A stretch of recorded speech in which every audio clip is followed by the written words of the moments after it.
Сегодня уже второй день в Украине. С самого утра у нас начался очень огромный шопинг. И возле дома у нас все празднуют Навроз. Очень много людей. Я до сих пор не знаю и не решил, что можно надеть в студию. Завтра поищу что-нибудь в Усть-Каменогорске. Надеюсь, там все есть. А еще я видел тигр в трассе. Я впервые в жизни видел такой огромный тигр. А после я хотел себе купить книгу и купил себе Агата Кристи, не знаю название. Вообще-то я люблю детективные книги. Тут очень много книг про саморазвитие, про буллинг. Я потратил свои последние копейки. Эх, я уже потратил очень много денег, мама в шоке. Она чуть-чуть не проглотила свой язык. С банкомата снял деньги. А вы знаете, почему у меня голос такой тихий? Потому что я сижу в шкафе.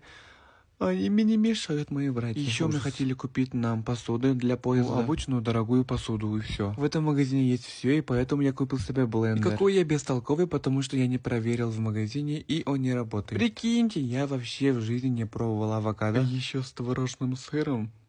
Я тут радуюсь, как будто нашел золото. Всем пока.